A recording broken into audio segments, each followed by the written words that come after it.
Hello everyone and welcome back to our Commander Deck Tech Spotlight series. In this video we're going back in time to a couple sets with legendary creatures lost to obscurity.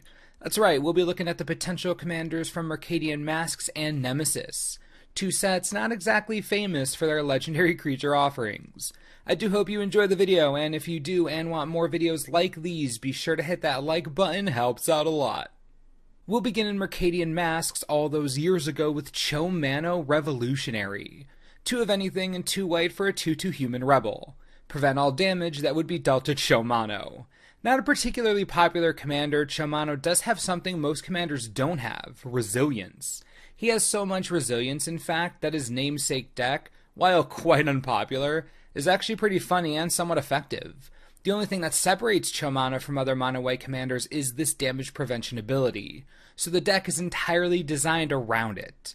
Cho-manno is often accompanied by the likes of Pariah, Pariah's Shield, Indestructibility, Shielded by Faith, and anything else that either redirects damage or helps keep the human rebel alive.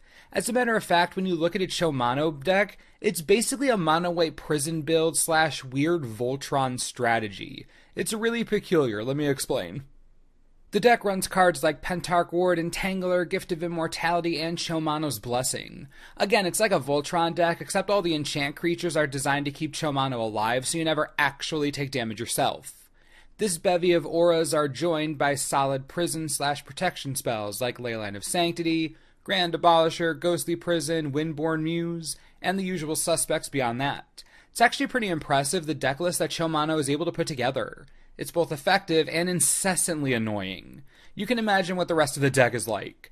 Just full of powerful creatures that love Voltroning up, like Guardian of the Gateless, Vengeful Archon, Avacyn Guardian Angel, Platinum Angel. Basically think of a mono-white or artifact creature that would like to stay alive forever, and it's probably in this list. You know, I'm surprised Cho-manno isn't more popular as a commander. This guy's infuriating. Now, if you want to run him in an existing deck, he's perfectly suitable in Captain Sisay, and one other rebel deck that we're going to talk about in a little bit. Again, not a popular legendary creature, but a dang fun one, let me tell you that right now. Squee Goblin Nabob is 3 mana for a 1/1 goblin. At the beginning of your upkeep, you may return Squee from your graveyard to your hand. The nice thing about Squee is that you can let him die and then return him to your hand, avoiding the command zone tax indefinitely. Beyond that, this is one of the more useless goblins. If you are hell-bent on running Squee as your commander, your best bet is to run a deck that focuses on either sacrificing creatures or discarding cards. Since Squee comes back just always, he can keep a Masticore alive forever if that interests you. He can fuel Chandra ablaze if you're ever in that kind of mood. You can even discard him to Lightning Axe. There are a plethora of red cards that enjoy discarding cards. In all honesty, if you're going to play this little goblin as your commander, this is the kind of life you're looking at. Filled with Shivan Harvest, Carnage Altars, Arms Dealers, Siege Gang Commanders, and more of the like. If we're being real, you should run Squee as your commander if you really hate Squee, because all you do is kill him over and over and over again. His rightful place is in other mono-red commander decks. He's decent in Duretti, as again, he keeps coming back when you discard him. Not bad in Jaya Ballard, same deal, and the Shattergang brothers can use him effectively thanks to their sacrifice-based abilities.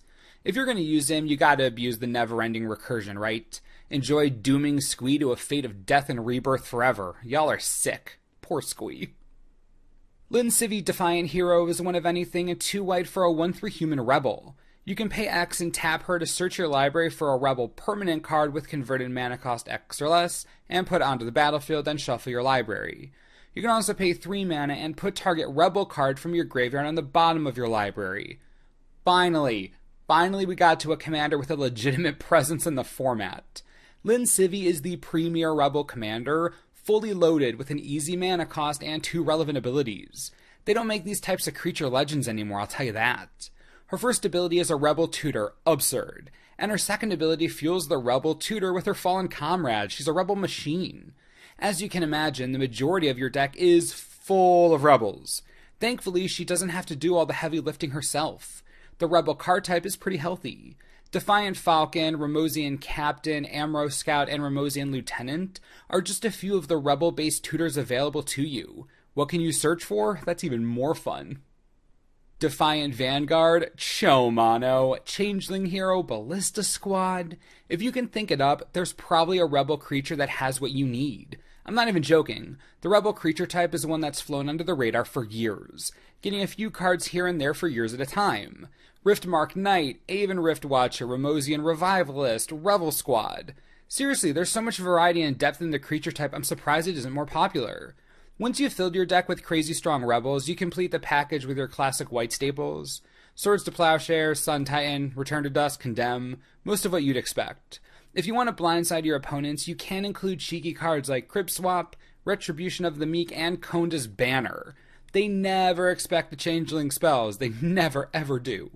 Also, if you aren't running Lynn Sivy as your commander, just don't play her, just don't do it. She's designed to lead an army of rebels, nothing more, nothing less. She's your commander or nothing. Done.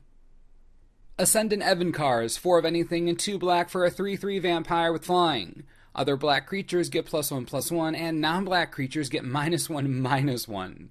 As you can see, Ascendant Evankar is very one-track minded. The dude hates non-black creatures. He hates them. Straight up pisses him off. The problem? He's so blinded by his hatred for non-black creatures that he'll actually help your opponent's black creatures. So when you play Ascendant Evankar, you need to go even bigger than other black decks. Welcome to a commander that pushes nothing but mono-black synergies.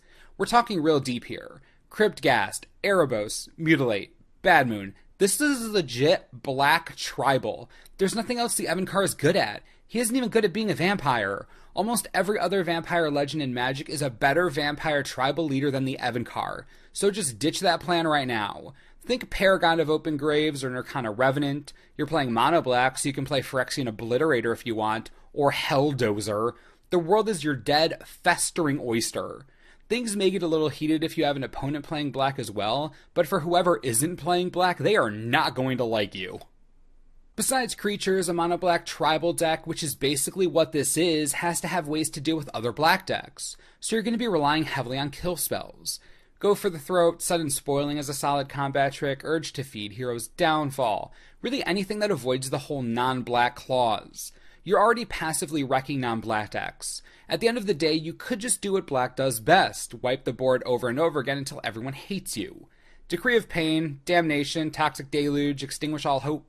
There are plenty of board wipes to keep the other black decks down if that's your worry. Listen, Ascendant Evankar is the commander you play when you're really sick of everything the other colors are doing. I would not suggest letting this vampire lead your army unless you were absolutely dedicated to destroying the hopes and dreams of non-black decks. That's the only time I'd give you my blessing, to be completely honest. Ascendant Evankar may not make the best commander, but he's one of the best 99 legends in all of Magic. Not even kidding. Incredibly popular, he's in every vampire deck I've ever seen, from Anowin to Drana to Olivia and more. Ascendant Evankar has useful abilities, but they are abilities better suited for deck inclusion than deck leading.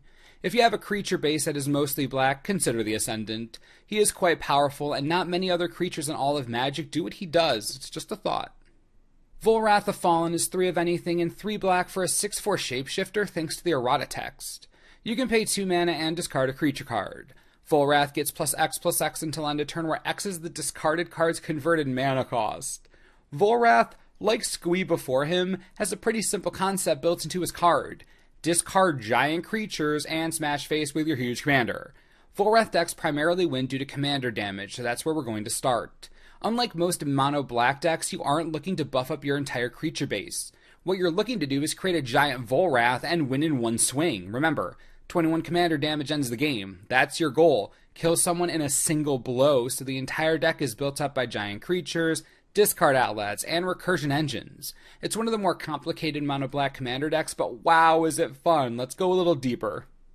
When I say big creatures, I mean big. We're talking Kozilek, Emrakul the Promised End, Draco, Ulamog. Basically any decent creature at 7 mana or above, it's probably in this deck somewhere. It may be easier to look at Volrath as a combo commander. The deck is absurdly slow, but if everything comes together, you're gonna love it. In addition to your giant smattering of creatures, you need ways to get through for damage, right? Rogue's Passage, Key to the City, Whisper Silk, Cloak, Sword of Vengeance if you don't have time for real evasion. The deck really is focused on one thing. Now, if Volrath just isn't getting it done and you have a billion other giant creatures you need to fight with, The strategy does include things like Victimize, Ever After, Quicksilver Amulet, and Whip of Erebos to help bring them all back to relevance. Of the mono black decks in Commander, Volrath leads one of the biggest in terms of mana cost and size. If this is a strategy that you're interested in, it can be crazy fun, but really only in a casual environment. Again, deck's crazy slow, but it's basically a combo deck, and when it works, it feels amazing. It's worth a try if it sounds like something you'd like. Now, if Volrath is a creature you want to play but not lead with, you're basically out of luck. I guess you can try running him in Cedrus due to the Unearth ability, but even then, Volrath needs a very specific strategy around him to reach his full potential. I'd leave him out if you aren't leading with him. So what do you all think? Do you like any of these Mercadian Masques or Nemesis commanders? Any you hadn't heard of before? Any you see in a new light? I'd love to hear what you're thinking. Also, which sets would you like us to cover in the future? We're here to please you after all. Make sure to let me know what you're thinking. As always, thanks for watching and we'll see you next time. This video is brought to you in part by TCGplayer.com. If you took a particular liking to cho-manno, you're in luck. The Rebel Legend's only 45 cents right now. Not even joking. 45 cents. That's a deal if I ever saw one. Does anything cost 45 cents nowadays? I doubt it. Not a fan? Let's go to the opposite end of the spectrum. Volrath the Fallen with his crazy discard giant craziness deck. If that caught your eye, you're also in luck, as Volrath is a cool 50 cents per copy. Seriously, it's like these cards want you to play Commander. If you're interested in either of these or want any of the cards we talked about today, be sure to click the links on the screen. Helps the channel. Win-win. Enjoy.